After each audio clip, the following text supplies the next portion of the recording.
KCRW sponsors include A24, presenting Moonlight, a film chronicling 3 chapters in the life of a young black man discovering his identity and experiencing first love as he moves from childhood into manhood.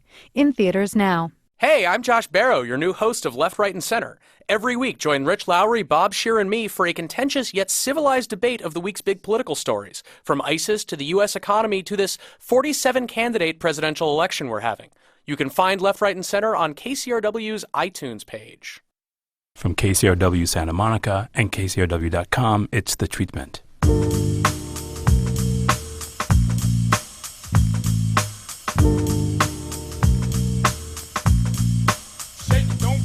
Welcome to The Treatment. I'm Elvis Mitchell. One of the thrills I had in doing this show, for going on 20 years now, is that we get to get people every once in a while who I idolize, and this gentleman who's sitting across from me has done the show a couple of times before. He's here for his newest film. The film, of course, is She's Funny That Way, and the writer-director is Peter Bogdanovich. Peter, thanks so much for coming. Oh, thanks for having me, Elvis. It's good to see you again. Good to see you, too. And this is the obligatory you get to tell the audience what the movie's about part. Oh, well. It's a screwball comedy, pretty much. I mean, nobody seems to know what that word means anymore, but I'm not sure I know what it means anymore, but it's a wild comedy anyway, about a lot of coincidences, a lot of crossed signals, and a lot of embarrassment. And about a young woman played by Imogen Poots who has her life changed by, well, how best to put this, a benefactor played by Owen Wilson. And one of the things that's so much fun about this movie is things change constantly. I mean, it's a bewildering blur of changes of circumstance. And it makes me wonder what that was like in the writing for the movie. Well, Louise Stratton and I wrote it together at a time we were having some difficulties, not so much in our marriage, but though the marriage ended a couple of years later, but we're very close friends. We were very close at the time, but we were having some financial problems, and we had just moved to New York, and things were not easy, and we said to each other, let's write a comedy to cheer ourselves up. And we spent about a year writing it. It's interesting because it feels very much like something that comes out of New York. There are certain stresses, and New York kind of has this heartbeat of its own anyway. And also, it's a city where you walk out the door and any number of things can happen, which is what the movie's basically about, isn't it? Yeah, anything can happen in New York, that's for sure. She's an escort. He's married, but he comes to New York to direct a play. Owen Wilson does. And he orders an escort, and she comes up, and he likes her, and they go on a very sort of romantic date. He takes her for a meal, and then he takes her for a horse and buggy ride in Central Park. And then they make love, and then he offers her $30,000 if she promises never to stop being an escort, basically. And because she told him what she really wants to do is be an actress. He doesn't tell her he's a director, and he doesn't tell her he's going to direct a play. He tells her he's leaving the next day. He doesn't even tell her his real name. No, he gives a fake name. And, of course, as luck would have it, she comes to audition for his play, not knowing that he's the director because of a fake name and so on. And he almost falls down when he sees her. And anyway, that's the setup. We should talk about this incredible cast, though. You've got Owen Wilson, you've got Catherine Hahn, you've got Rhys Ifans, you've got Will Forte, you've got Debbie Mazar, you've got Jennifer Aniston, you've got Austin Pendleton, who, for those of us who know your work, it was a thrill to see Austin Pendleton in one of your films again. Yeah, it was fun to work with Austin again. He's brilliant. Talk about putting this cast together. I mean, just the women alone in this movie. Well, Jennifer Aniston, we offered her the role of the wife once we had Owen. Owen and I got to be very friendly. I met him through Wes Anderson, with whom I was friendly, and then got to like Owen. And Wes and Noah Baumbach are the producers of this film. They're two of the executive producers, yeah. They helped to get the money together just by putting their names on it. Mm-hmm.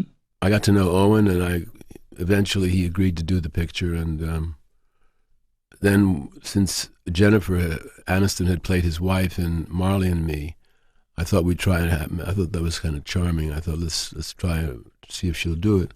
She said, I like the script, but I want to play the therapist, which is the supporting part, but is quite the funniest part. Always was considered the funniest part in the script. So she was not wrong in terms of laughs, and she's brilliant in it. People say they've never seen her as funny, and it's unlike anything she's done, really. She plays the therapist from hell. Yes, so the least likely person ever to be a therapist. Yes. At one point in the therapy session, she calls somebody insane. Yes. Yes, she's very mean. And so then Jennifer actually suggested Catherine Hahn, who's a close friend of hers, to play the wife, and I met her and loved her. Thought she'd be great. She's a wonderful actress. And Imogen Poots, who's British, I saw 4 or 5 women for that role of the escort. And I don't know what happened, but I asked to meet her, and she flew up from Atlanta where she was doing a picture, and I met her in New York at the Palm Court at the Plaza Hotel, the only place at the Plaza that hasn't been destroyed, I think. But anyway, she came and sat down, and we talked, and I tell you the truth, Elvis, 15 minutes after she sat down, I knew she was the girl. I never auditioned her or nothing. I just knew she'd be right. She had a kind of quirky quality, an eccentric quality, but she wasn't trying to be quirky or eccentric. She just was naturally that way. So I thought with the character the way it is and with her own persona being a bit off the wall, that it would make an interesting character. So I said, don't tell anybody, but you got the part. And she didn't tell anybody. I told everybody, and that was that. Everybody would say, you sure? Did you read her? I said, no, she's fine. She'll be great. But she had never really done anything like this before either, because there's a kind of a pixelated quality to that character that reminds me so much of Carole Lombard in My Man Godfrey, or in any number of pictures, 20th century. I mean, was that kind of an archetype you had in mind for it? Well, Carole Lombard is kind of the poster girl for screwball comedy. I think the phrase screwball comedy came as a result of a performance that she gave in My Man Godfrey, when I think in Variety said it's a real screwball performance or something like that, and that's where the phrase came from. Well, this character definitely reminds me so much. I mean, just that way that she could get lost in the middle of a conversation, and the way those things really kind of were emotional moments too, as much as comedy. And Imogen just seems kind of perfect for that. And that was a quality you saw in her. I just saw that, first of all, she's British, and the English can act circles around anybody. They're just brilliant. They're trained well. They have a tradition of acting. They're just brilliant. So I knew that wasn't going to be a problem, having her play a Brooklyn girl, because, as I say, they can do anything. And I had a feeling that she could be very good at comedy because she was light and had an amusing quality to herself. And I just had no doubts. But I guess one of the things I'm thinking, too, about this movie, and that when you bring up screwball comedy, those are movies that are really dialogue intensive. I mean, there's a lot of dialogue going on, but the dialogue isn't just set up punchline. You got to deliver character pretty fast. Oh, yeah, right, exactly. That has to happen very swiftly, yeah. Is that one of the things you love about screwball comedy, that so often the comedy comes from character rather than just jokes and setups? Oh, yeah, that is what interests me. It's not just the character, it's the circumstances of what happens to these people and the messes that they get themselves into and the coincidences that occur regularly. I like all that. And it is a character-based thing because it's all character-based. I've always liked that kind of picture. And the first one I made was What's of Doc. I like a lot of characters in the picture. I learned that on Targets, my first picture.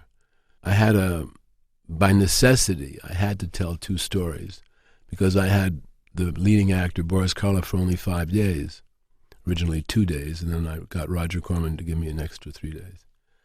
And so I had to have 2 stories. And I found in making the picture that it was very interesting in the cutting, because if I got into a situation that I wanted to get out of with one story, I could always go to the other story. So when we came to picture show, I thought, I've got 10 stories here, even better, because I got the mother and the kids and all that thing. So it makes it interesting because you can keep going to other people. So you don't have to stick with one story, And I like that. I like the freedom that gives you, and I like being able to jump around like that. it's tricky because you've got to do it in such a way that the audience doesn't feel yanked around and confused and all that. So they referred to Picture Show as classic American filmmaking, which maybe it was, but I was certainly thinking about that because I wanted to be very clear as to where we were at all times because it was a lot of characters. It's the truth. My guest who's talking about the benefits of attention deficit disorder is Peter Bogdanovich. His new film as director is She's Funny That Way. I guess I think about that is you make it sound a lot easier by just talking about moving around from one thing to another, but there's got to be balance in this, and you can't depart too much from really the core of the story, or else you'll do that thing you're talking about and confuse audiences. But there is, and I guess the reason I bring up Carole Lombard, who, as you say, was the exemplar of this kind of film, is that there's a quality of almost when these things are really working well, that there's not enough oxygen in the room for everybody. That's funny. That's true. You know, the great French bedroom farce writer, Georges Feydeau, sure. I think he wrote 29 hit comedies and then went crazy. But they're so complicated, you know. Talk about complicated plots. His are labyrinthian. And he had a rule that he kind of followed, which was the one person who must not come into the room must come into the room. And that sort of informs the way we did it a lot of the time, you know. That's Feydeau, but also it could be Hitchcock. I mean, you're talking about the same thing in the end, aren't you? Tension works in any situation, doesn't it? Yeah, sure. Suspense works in any situation, comedy or drama, yeah. And then this is one of the things I've always wanted to ask you about, since you bring up Feydeau. There's often a character who takes up more space than anybody else in your movies. That person who just is almost all elbows walking into a room and can't help but stir up damage. And there's so many of these films that you've done with these characters who just basically you can't help but look at them, whether you want to or not, when they walk into a room. Well, that's interesting, Elvis. I had never thought of it that way, actually, but that's why I like to talk to you. You enlighten me about my own work. Is that one of the things you liked about the book, The Last Picture Show, is that it had those kind of figures? The Last Picture Show was a book that two people gave it to me to read, said that they think I might like to make a movie out of it. Sal Mineo and an English producer. And I didn't read it. I gave it to my wife at the time, Polly Platt, and I said, would you read this and tell me what you think? She read it and she said, it's a really good book, but I have no idea how you can make it into a picture. I don't know. I think it was the challenge of figuring out how to do this, which intrigued me. And by telling that story, really, you tell that story by concentrating on the characters rather than narrative, strictly speaking. Exactly, because it's the characters, you know. It was Thomas Hardy that said, character is plot. And that's the answer to that. Thank you, Thomas Hardy. Also, I was very careful to introduce each of the characters in a particular way so that you'd remember them. Their entrance is memorable. And you say, that must be somebody important. Ellen Burstyn drives into a close-up. Jeff Bridges jumps off a truck and has a separate shot for that, and so on. And that's very important when you're doing a character piece like that with so many characters, is to give them an introduction, give them an entrance, you know. And that's something you really, again, which to me feels like almost something you see on the stage, the idea of giving somebody an entrance. Well, it's true in movies, too. No, you're right, but we'll take a break and talk more about this because there's so much to get into. My guest who just put a flea in my ear is Peter Bogdanovich. His new film as director is She's Funny That Way. It's The Treatment. There's more to come. Stay with us.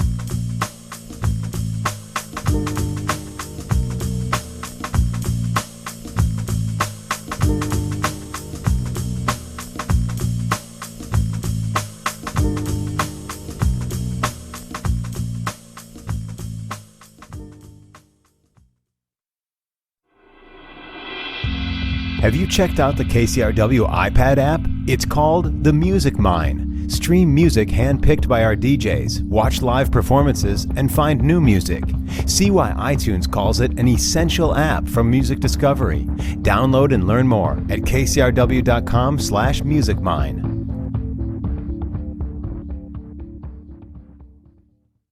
Welcome back. It's The Treatment. Of course, I'm excited. My guest is Peter Bogdanovich. His new film as director is She's Funny That Way.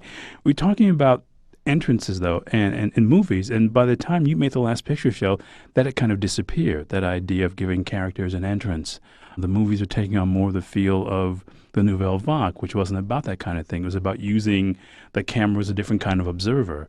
And I don't want to use the phrase classic Hollywood, but the idea of giving actors a chance to walk into a room and take a breath and inhabit the space in front of the camera was something that hadn't been done for a while before you did The Last Picture Show. Well, I grew up with classic Hollywood filmmaking, and that's the only studying I ever did of movies, was seeing a lot of good movies by a lot of good directors. And whatever I learned was sort of through osmosis. I don't remember. I'm not a very academic kind of guy. But you do we've had this discussion before, and those who know my guest as both a filmmaker and a film scholar know that he kept a pretty voluminous set of index cards in which he wrote down every film I saw. That's true. You'd think that would make me academic. But and I did keep a card file of about 5,000 cards. I still have them. Do you? Oh, sure. My gosh. When are you going to publish those? Well, I don't know. I mean, I stopped in 1971. I went through, 70. 70 was the last year I kept track of it. So. Why 90? Because you got so busy you didn't have time to do it I made anymore? Last Picture Show, and I figured, okay, that's enough studying. I'm not going to study this anymore. But that osmosis you were talking about happened because there was the sort of classicism of the way you structure it. And there's a classical element in often the way you structure movies, but you give us the excitement of seeing the actors come in, which is... Well, if they're important characters, you want to give them an entrance. I think it's important. Maybe it is a theatrical device that I learned from my years in the theater. But, Shalyapin, the great Russian singer, one of his, Stella Adler say he made a great entrance in Boris Godunov, the opera. He walked in backwards. That's a pretty good entrance. I've never stolen that yet. I may have to. I think I read there's something that, didn't Olivier do something similar to that in The Entertainer? Doesn't he come on stage backwards or doing a flip or something like that? Something like that, yeah. Yeah, there's something that he does that sort of thing as well. Yeah, well, he was very influenced, I would think, by anybody who was theatrical. Sure. One of the things I find, and I think that She's Funny That Way really fits into this for me, is that you've been pretty, and I don't know how conscious a gesture this is of you, but women have always inhabited such an important part in the movies that you've done. And there's certainly a big part about this too. And also the kind of power that women have, social power, sexual power. That's something that you continually made a part of the films that you've done. Well, yes, it's true, and it was pointed out to me a couple of times, and I hadn't really thought of it that way, but I like women. And I think they're interesting, and they stir up the place. And my films have become more female-centric, actually, of late.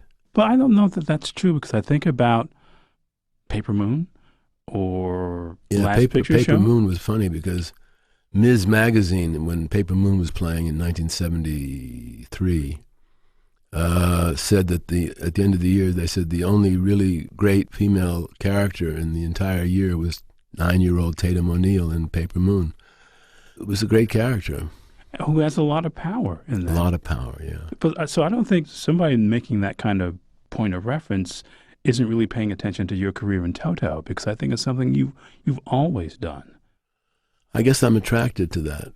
I like women, and I think the lack of equality between men and women on paper, officially, so to speak, is something that is repugnant to me. And particularly since women tend to be dominant in relationships, because women are so smart so much of the time, and they're intuitive. And men make fun of women's intuition, but women's intuition is pretty goddamn powerful and accurate. I notice it in my life with whoever I'm with. They're always right in a funny way. How far back does it go for you? I mean, does it go to your relationship? My mother, I okay, guess. Sure, okay. My mother was a very strong woman. She went through a lot of difficult times. And she was very strong, and she helped my father a lot, and he was the strong, silent type, but she was quite vocal. And I guess my mother had a tremendous impact on me. I loved her dearly. No, it's. I think it's important to the way you think as a creative person, as an artist. I certainly thought she was an equal of my father, even though my father was the artist. He was the painter, and he was the central figure in our home. But my mother seemed to be the heart of it.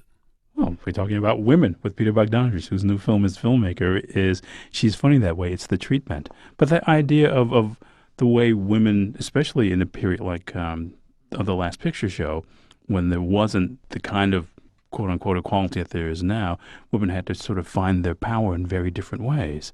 And you use that as a way to deal with that. And, Yes. and the women seizing power in ways that are outside of social norms is something that runs through your work as well. Well, I think that's true.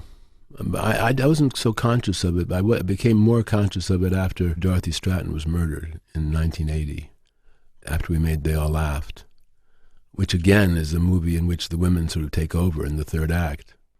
They've been manipulated, and then they manipulate everything in the third act.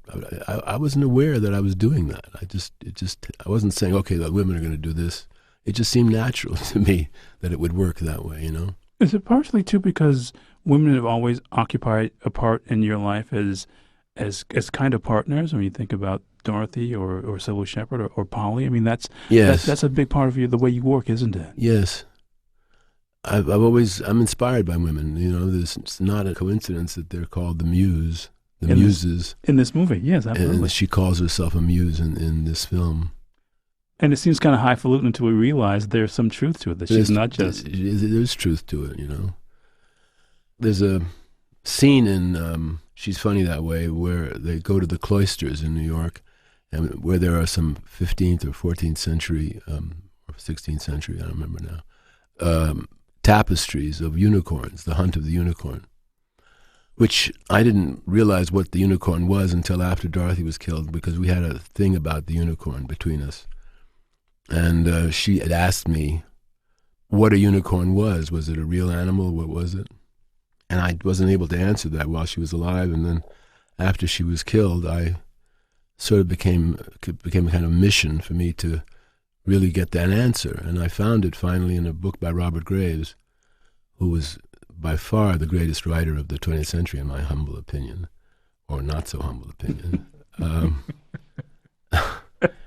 And he was a great historian, as you know, and not only a great novelist, but his credo was he wanted to get it right. So, of course, he answered with the question, what is the unicorn? The unicorn actually was an azoological animal. It wasn't real. But it was a composite of 5 different animals, each of the 5 animals representing a different season of the year. And the overall unicorn, therefore, was what's known as a calendar beast in ancient times. This is like 2500 BC. And it represented the calendar year of a particular calendar that was matriarchal.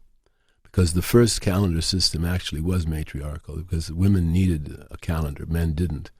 Women needed it for the same reason they still need it, is because of the menstrual cycle. Exactly. Which they noticed was coordinated with the moon. So that's what the unicorn was. So the unicorn, in a way, as I say in the movie, stood for women. So there's a line in there where he says, prostitution or being a prostitute once was a sacred profession. She says, yeah, when was that? And he says, before spirituality and sexuality were split apart. They really shouldn't be, And she says, you're a very romantic guy and so on. But that is, in fact, a very important point. It is, as is that schism that happens. The other thing that it's hard to not note in your movies, the schism between the romantic and the cynic. Yeah. Those two poles and opposite poles that end up attracting. Yeah, it's true. It's very true.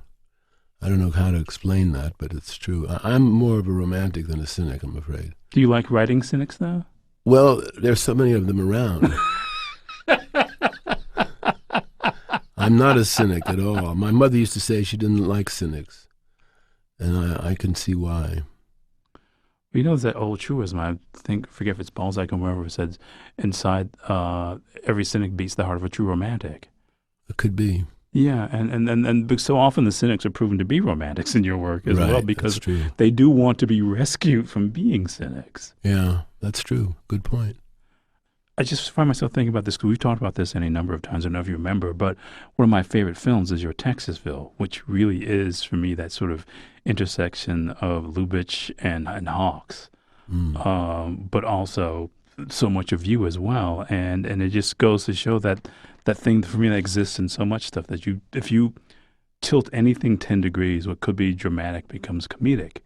And it's also with the gathering of wisdom and age, all those things that seemed so sort of heartbreaking in The Last Picture Show are the stuff of kind of ribald comedy in Texasville, aren't they? Well, young teenage romance is kind of heartbreaking. But when you get to be 40, it's not so sad anymore. It's getting a little funny. And that's the book was written that way, too. McMurtry wrote the book that way. Unfortunately, the version that's available of Texasville is not my cut. I mean, it's not recut. It's just missing 25 minutes. And I'm hoping to get the long version out there eventually. And also, getting back to what I'm saying about She's Funny That Way, you need that sense of balance, don't you? Well, yes, it's very important. I like to get comedy into everything. I mean, I even got comedy into Daisy Miller, which was a serious picture.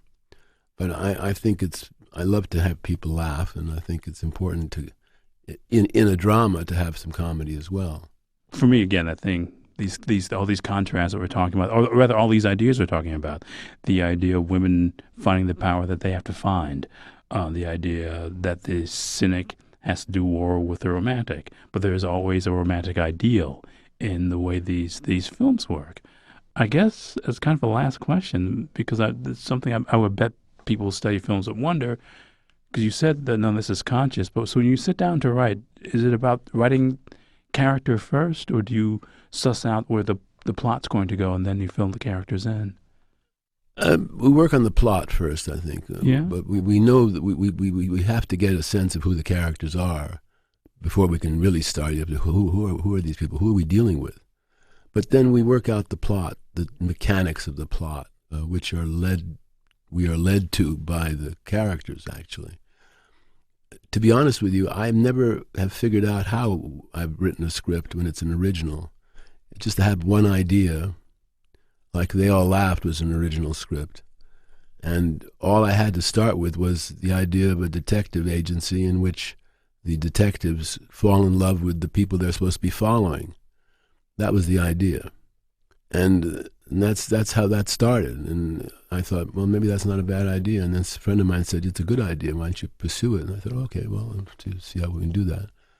And that's how that evolved. And as you continue, because I always thought that, not always, because this is only recent, but seeing the movie, that the George Mofokin character could be almost Ben Gazzara grown up from They All Laughed.